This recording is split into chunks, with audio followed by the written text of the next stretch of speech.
Hey guys, it's Marlene. In this video, I'm going to be talking about the Move, Shoot, Move Nomad Tracker.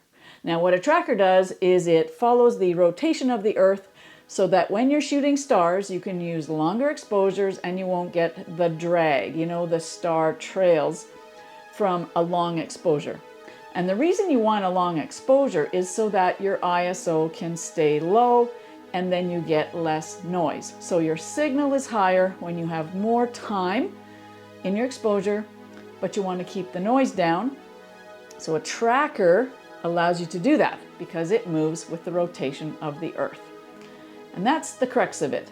Now the other thing is, I was super scared to use this device, but on my first time out, I had very successful results, even if I do say so myself.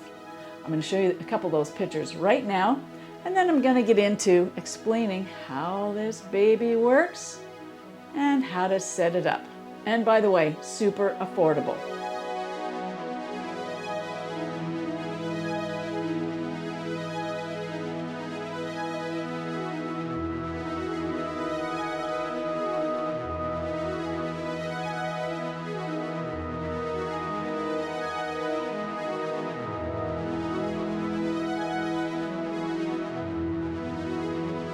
Now before I get into this too much, I want to explain the gear that I use to shoot the astro photos. I use the new Lumix S1 Mark II. Now I know it's rated more as a video-centric camera, but man, does it take great photos. I just love this camera for night photography and for photography in general. I've been using it for a couple of months now and I just really love it. I've also got the 18mm f1.8 lens on the camera, and that is the Lumix lens.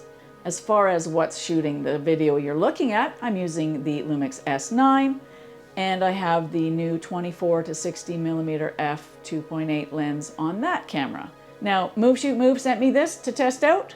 However, they have no input into what I say about the tracker. But I'm going to tell you, spoiler alert, I love this thing. And if you're a beginner, you don't have to be scared about it, because I'd never used a tracker before. I was scared of trackers, but this thing, at first it looks very daunting because how do you get everything set up?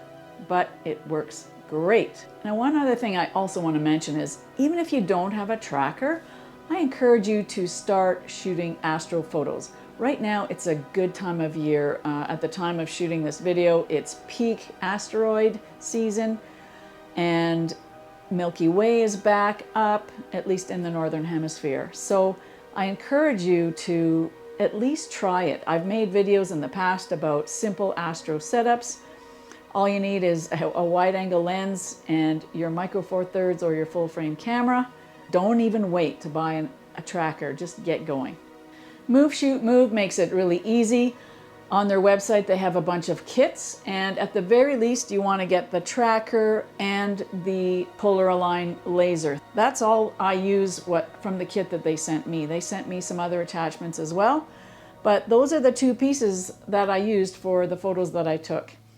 Now you will need a ball head at the very least, and also another tripod head, so just keep that in mind. They have a kit that includes a ball head. I would recommend getting that unless you have a lot of ball heads kicking around, because I don't. Okay, let's pull this whole thing apart and then we'll put it back together again. So first things I'm going to do is take off the camera. Got a quick release here on my tripod head. And then I will take off my ball head. Now this ball head did not come with the kit. I bought it with my own hard-earned money. All you gotta do is twist this red collar.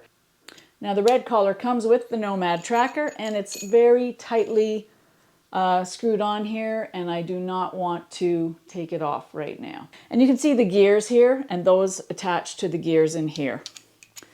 Of course, the laser can also come off. I'll point it at the wall. There you go. Do not point it at your eyes or aircraft. Now keep in mind, in some parts of the world, the lasers are illegal to use, so make sure you check your local rules for that. If you can't use the laser pointer, then you need to use your phone as an alignment tool. Okay, so this is the tracker. You charge it up with a USB port, and of course there's an on and off switch here. One is for Southern Hemisphere and one is for Northern Hemisphere. And when you start to take pictures, you just make sure that that is on, and then it will start rotating. Let's put it all back together. Put that on. Put the ball head back on. Make sure that's good and tight. Now I'm going to put the polar aligned laser on there. Just a quick note about the laser. You have to make sure your camera's not blocking the laser when you're lining it up. So you can use your ball head to get your camera out of the way if you want to pre-mount your camera. That's what I did actually. Or you can put your camera on after the fact.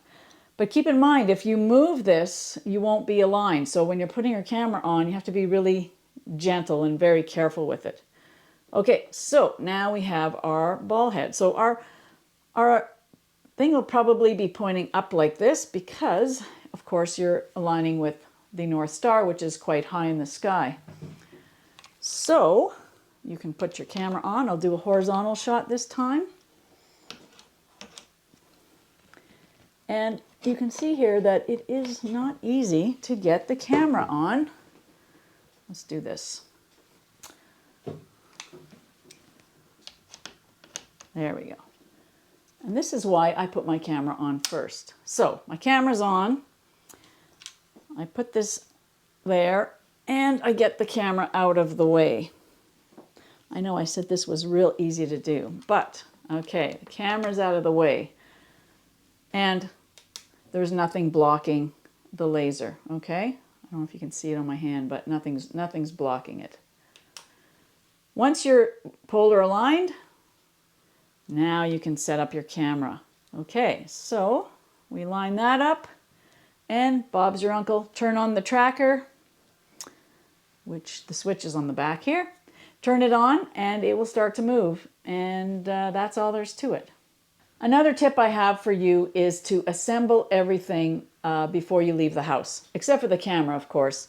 But I put all this together, and I even put it on the tripod legs before leaving the house. And once I got to my location, I put the camera on, I located the North Star, and then I started shooting.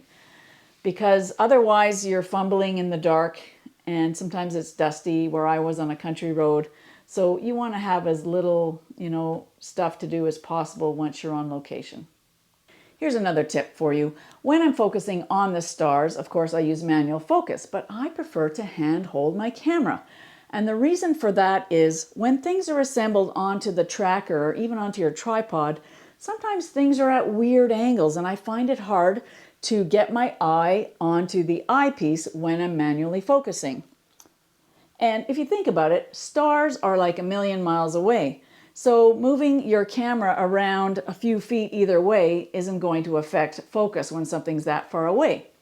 The only thing is, once you are in focus, do not touch your focus ring. And sometimes that's hard. So just remember that if you accidentally bump your camera or move it when you're putting it back onto your tracker setup, you might have to redo your focus. And of course, always take some test shots to confirm that your stars are in focus. Now, I highly recommend that you set everything up ahead of time, ballpark the composition you want to shoot, and then do the polar alignment because you cannot move anything once you're aligned. So just keep that in mind. Composition first, polar alignment, and then start shooting. Here's a recap of what I did. I had everything set up on my tripod, the tracker, the polar alignment laser, as well as my ball head.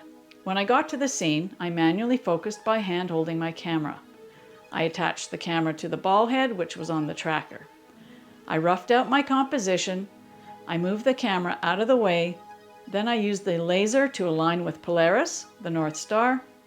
I put the camera back into position. I double-checked my composition. I took a photo, and I checked my focus and exposure. Now, if you don't have a tracker yet, I definitely urge you to get out and shoot. You can do time lapse, you can do live view composite right now of the night sky. There's lots of possibilities for astrophotography, even if you don't have a tracker. So get out and shoot something. It's a great time of the year, and right now it's still summer here, so it's not super cold yet, because going out in the winter is definitely a challenge. And even when I was out there shooting, it was probably 20 degrees Celsius, and I thought, wow, I can't imagine doing this in the winter with freezing hands and wind. Like, I got so lucky. It was a windless, warm night and not that many mosquitoes. So yes, don't forget your bug shirt and your bug spray.